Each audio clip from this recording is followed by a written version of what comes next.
Hi, everybody. I hope you had a great Thanksgiving. I'm here to start my video. I don't know why, but for some reason, recording a presentation like this makes me much more nervous than just teaching in front of students. Something about hearing my own voice when I play it back, I don't like it. And being able to see myself in the corner, I don't like either, but here we go. All right, so my presentation is over transformation of quadratic functions. I'm trying to help my students find connections between the standard form of quadratic functions and their graphs. That's my goal. Let's see how it went. So, a little background on me and the class that I'm using in this little experiment, I'm going to call it.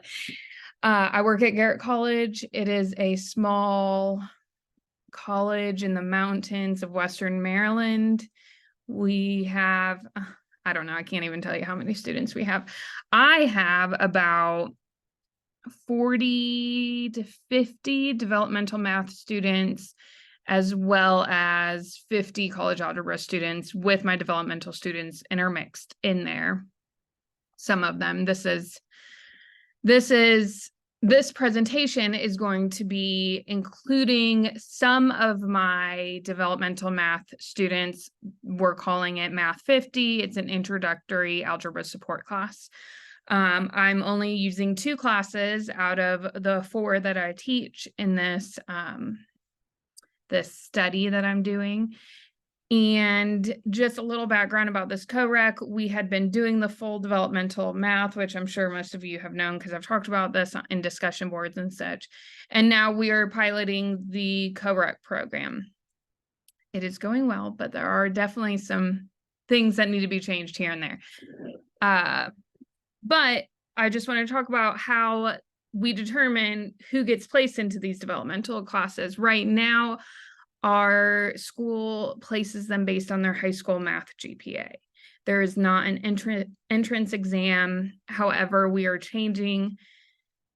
hopefully changing that into the fall to do some sort of in-house testing, because we have found that there are some students in specifically just college algebra who could have really benefited from developmental math. And then the other way around, there's some students who I feel like maybe didn't need it. And yet they got put into developmental math because of their high school transcripts. So we're making some changes there. But this is the class that I did the study with. 2 different developmental same level classes, just meeting on at different times, different days.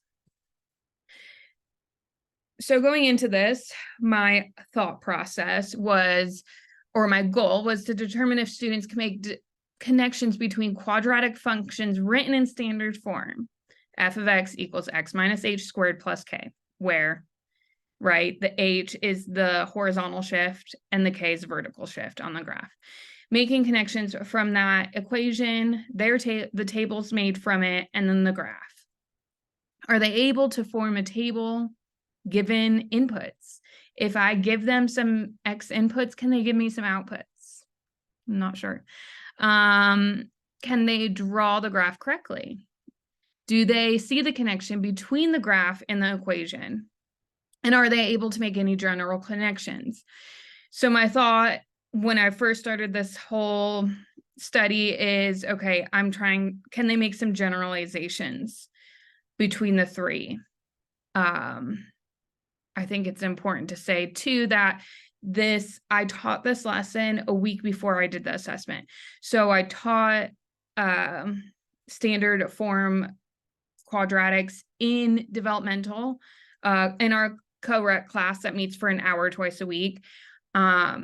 We talked about the formula you can use to find the vertex when given a quadratic equation in general form, and then also using the standard form quadratic function. What does the h represent? What does a k, here in this case, what does a k represent? What does that tell us to do with our points? How do we shift from our parent function How do we shift it on the graph just by looking at this? So we talked about all this. They had a homework assignment that they had to work with a tutor that week. They were required an hour of tutoring every week. And so this homework assignment had 2 or 3 questions about graphing quadratic transformations. And then they also sit in a college algebra class. So they either see me or they have another professor. We have 2 other professors teaching college algebra. Currently, the developmental are spread out through all 3 of us. We are making some changes on that as well to keep this developmental students with 1 professor, which would be me in this case next semester. But so they see it again, right? In college algebra, they're retaught it. They have homework on it. This time their homework is online and not on paper, which it's on paper in developmental. So a little background on that. I taught it, and then a week later I did this assessment in the thoughts that they were working on their homework through that time and also seeing it over and over again. So let's see what happened. Here's the assessment number 1 that I made. This was 2 pages, two actual problems. They both look just like this example that I'm giving here. This is just the first page. The second page had the same questions with a slightly different transformation of a function. The final question on the assessment, which isn't on this picture, is what do you see that is the same between the 2 problems? Make some connections. I was hoping to find, like, okay, this worked here and this also worked here. So does this work all the time? Kind of thought process. So for this first assessment, I gave them a function in standard form. I told them to complete the table with these points. And then they were to graph the function, tell me what the vertex is, tell me if there's a connection between the vertex and the equation, the vertex that they found, and then the equation that was given to them. And then can you make any general statements about this, about the equation and the graph, and explain it into words? Here is the first student's solutions that I'm going to show you guys. They completed the table correctly. The points were plotted correctly, except that they didn't grasp the idea that you needed to extend the lines, right? That they go on and on to infinity. That didn't happen, which was surprising to me. I was surprised at the amount of graphs that were plotted points correctly, but could not extend the lines to show that showed the true parabola. The student found the vertex. They were able to do that. When the question, I said, is there a connection between the equation and the coordinates of the vertex? They said, yes, they are the same numbers. So they saw that the vertex is also in the function, which was great. And then I asked, can you generalize the equation? Explain in words how you figure out. I don't know, maybe I shouldn't say what I was hoping for yet. Can you generalize? She says yes, because the numbers are small. Not sure the student was able to understand what I was asking for here. I'm not sure what the student was trying to say in this last one. Student 2, this a little bit. Okay, student 2 struggled with creating the table. So this student decided to use FOIL, I'm guessing, is the technique that was used to expand out this function that I gave, to write it as a general quadratic function, which is great, except the student made an error in the foiling, and their general form of the quadratic function is incorrect, meaning then all their points were incorrect and they graphed the function incorrectly. This is not the only student who I saw this happen to. I saw several students, more than several students, not be able to get the correct outputs, and thus their graph did not look like a parabola. And then this led to, okay, they couldn't find the vertex. They said that there was a connection between the equation and the coordinates of the vertex, but I'm guessing the student was just guessing at this point. And then the student could not finish the last question because the graph was incorrect. So I saw this a lot. Let's see. What did I see from this first assessment? First, there were 16 students that I included into this assessment. I have more than that in the class. I had to take out a few of those because they were absent, that type of thing. So a couple things I came up with, okay, maybe there was too much time in between me teaching the lesson and giving the assessment. Maybe had I given this assessment at the end of class after I just taught about it, maybe they could have made those connections a little better. Did I underestimate where my students stood on the concept? I think I did.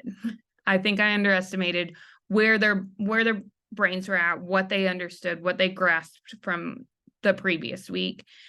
And then I was asking myself, okay, what am I missing? Coming out of the first class, after giving this assessment, I was very discouraged, thinking, okay, is it how I'm teaching this? I don't know. Where did I go wrong? Why aren't these students able to plot these points, draw a correct parabola, give me some general ideas about this? And then I came to this question, okay, are they seeing the quadratic functions only as processes? This brought into the reification idea that we talked about in class. So I started this assessment thinking, okay, I'm going to use the generalizations that we learned starting off on day one of this course as my guide through this experiment or this assessment. And then after the first class of seeing these results, I was, okay, are they seeing these functions as processes only? They're not grasping the reification. They're not grasping this is an object and we're moving it around. So what did I do from here? Well, let's see. At first you don't succeed, try again. That's what I did. I took a step back and I thought, okay, what am I going to do from here? Am I going to start all over? Am I going to go a different route and redo all of this? I wasn't sure at the time. So this is when I got into research. So before I started this first assessment, I kind of just did what I thought, oh, this sounds good. This is what I thought I should do without doing a bunch of research to begin with. And had I, maybe I would have gone a different route from the beginning. But here we are. So there is a great book out there called Teaching Mathematics in Grades 6 through 12, Developing Research-Based Instructional Practices. The section that I used for here was all about reification of functions and seeing functions as objects instead of processes. I know that this was a word that a lot of us hadn't really heard before. I absolutely had never heard of it before. So I think it's been really helpful for me as an instructor with my students, and I'm really excited for the future after understanding what reification is and hopefully being able to implement it. So this isn't always the best approach, but it is a great approach when we're looking at graphs and transforming them by hand and not using a software to do it. According to the author, students see functions such as f of x equals 5x plus 1 and see the plus sign as an indicator of the unfinished part of the process to be carried out. Likewise, they see the equal sign to mean do something, right? That's how we start. That's how we start learning as little kids and growing all the way through. Many students see the plus or minus sign as a process to complete instead of seeing the graph as an object. And that's what I'm seeing here. I'm seeing in this first assessment, okay, these students can plug in inputs. A lot of them could plug in inputs, get an output, plot some points on the graph. But they're not seeing this graph as an object that has been shifted one way or the other or up or down from that parent function. So I did some more research. I found this article called The Gains and Pitfalls of Reification, the Case of Algebra. This article is quite long. It took me a few times to go through it. It is lengthy, but it was really interesting, I felt. One of the quotes I got from it that I really liked was, algebraic symbols do not speak for themselves. What one sees in them depends on the requirements of the specific problem to which they are applied. Not less importantly, it depends on what one is prepared to notice and able to perceive.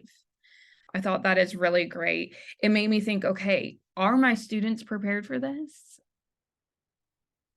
I don't know. I don't know if they are or not. At this point, I don't think they are. I have a few notes because I don't want to forget about anything in this article.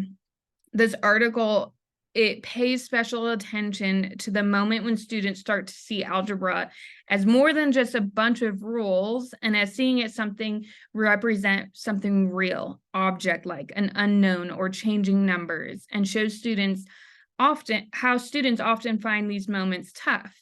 And it has a lot of research in this article to back it up. It is a very, very thorough article. It talks also about how shifting their understanding from process to reification is quite difficult and takes a lot of reinforcement with students. And I thought, okay, maybe I needed to start this way long ago in the beginning of the semester, introduce the idea of reification for my students. One last study. This is a study that I found. Drawing graph of quadratic functions, what affects it? A quote that I really appreciated out of this article says, one of the challenges in learning mathematics is that someone must function as a problem solver rather than a formula memorizer. A study that has shown that someone who is involved in mathematics learning, who is creative in solving non-routine problems, has a much better performance than someone who is given a routine task. That really stuck with me. It is one thing for these students to be able to just plug and chug and regurgitate answers from formulas that are given to them. But what does it take for students to be able to get a problem that is not word for word an example that we do in class, and be able to effectively use their skills that they have learned in class and apply them to different problems that they're not used to seeing? This study took two algebra students, and gave them a problem very much like my problem I gave my students in the assessment one. And it gives them a quadratic in standard form. It asks them to graph the function. The first student saw the standard form, understood, could see it as an object, understood, okay, whatever it was, the number inside with the X told me to shift it horizontally this way. The K at the end told me to go up or down. And from there, they were able to plot their first point and graph. The next student took that function and they applied the formula to find the vertex, used that formula, found the vertex, and then were able to plot the points. Both students in this article got it right, but the whole idea was, okay, which student had those creative thinking skills and were able to not have to go through the whole algebra formula memorization, plug and chug to get to their answer. Another thing that they talked about that really stuck with me was they said elaboration, flexibility, originality, and fluency becomes factors that influence a person's thinking. These four aspects are indicators of the ability to think creatively. The results of the study shows that one's creative thinking abilities can influence differences in one's way to solving quadratic function problems. Therefore, educational institutions need to make efforts to develop students' creative thinking abilities. That's hard to do. It's hard to do in a community college setting where I see these students for 16 weeks. And then as long as they pass my class, I don't see them again. I don't see them the full year round. But the article really stuck with me. And thinking, okay, can I figure out which students of mine has that creative thinking skills?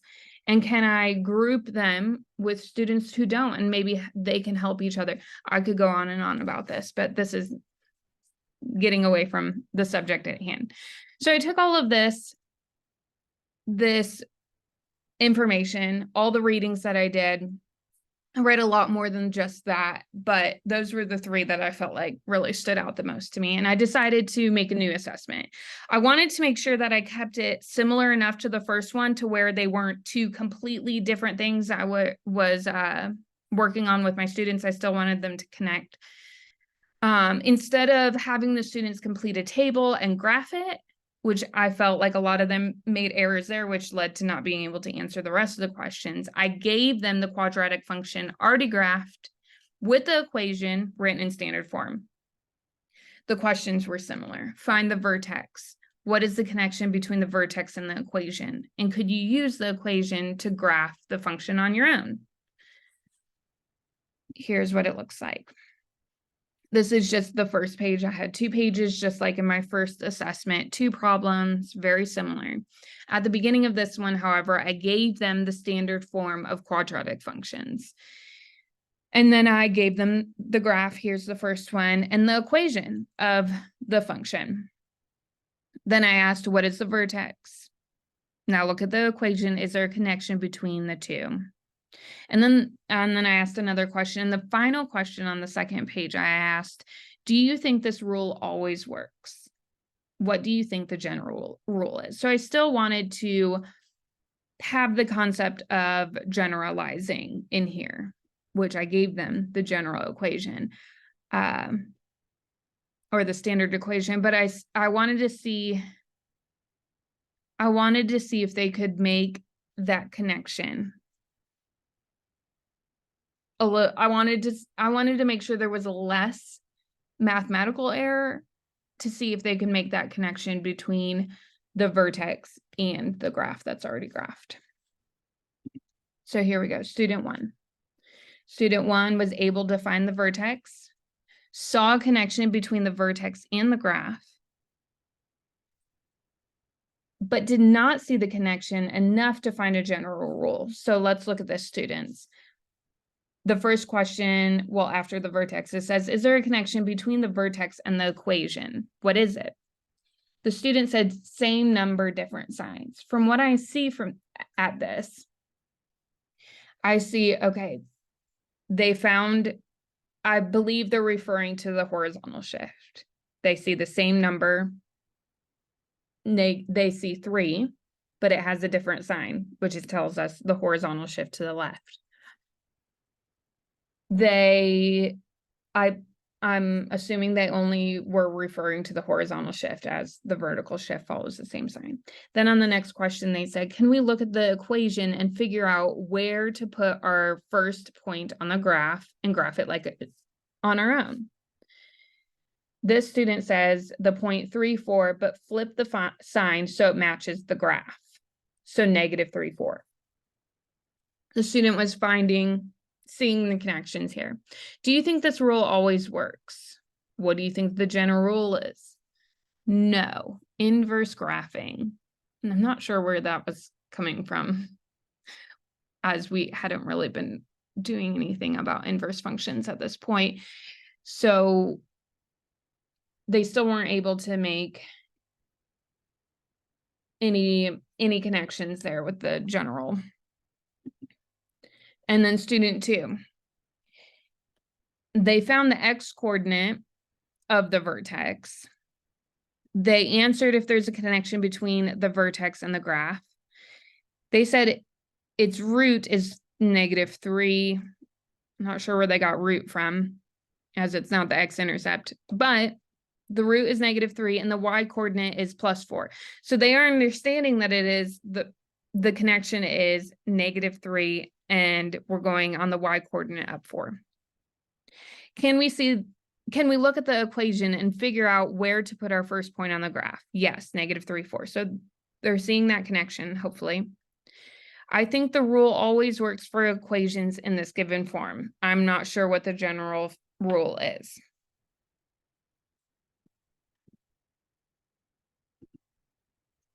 So here I only used two students. I used the same students from the first assessment to the second assessment on this. I saw a lot of different things, but for the most part, a lot of students could not make any generalized connections. They could not say, okay, this -3, let's see if I can go back one. This 3 attached to the X tells me to shift to the left. The 4 at the end tells me to go up. So the H must be our horizontal, our X point, and the K must be our Y point. They're not seeing that. Or at least they're not explaining that.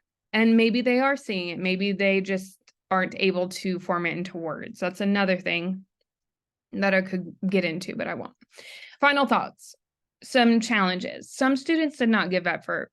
That's a challenge, I think, for anybody who's teaching developmental math, is you can't want it for them more than they want it for themselves. Or you can, but it doesn't get you anywhere.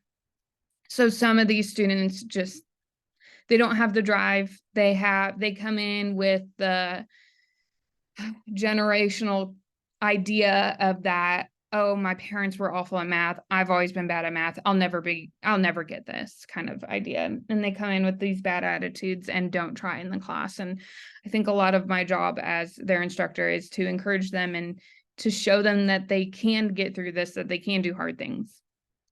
But alas, I'm still almost done with this semester, and I still have students who aren't doing the trying. So from what I understand, the wording was confusing to some students, so perhaps I should have changed some of the ways I wrote out the questions.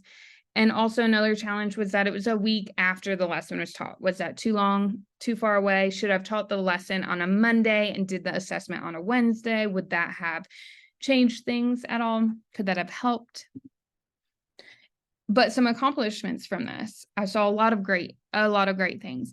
I was able to see real time what students comprehended and what we needed to work on. I was able to see, okay, they aren't making these connections. They aren't seeing this. So then the next class, I addressed these situations and we talked over again, okay, how can we use this standard equation form to see that, to be able to plot our first point, to be able to shift our parent function, that type of thing. And I also gained a newfound understanding in what reification means and how important it is in teaching. So next semester, I plan to rework my lessons at the beginning of functions, so at the beginning of the semester, basically, and incorporate reification. I want to apply this at the beginning, not near the end, and think, okay, maybe I can catch them up. I want to see how this would affect if I started talking about these transformations as objects, these functions as objects more than processes at the beginning, really ingrain that in the brain. If I were to repeat this assessment, which I plan to next semester because I'm curious for my own sake, do these future students next semester, are they able to complete this assessment better or in a different way? Or are they able to make these generalization connections better than this semester students, because I talked about reification at the beginning. So those are all my thoughts. I don't know if I hit 15 minutes or if I'm at 30 minutes. It could go either way, to be honest. This really applies to my teaching. This class has really helped me understand my students better and be able to teach them a little better, I think.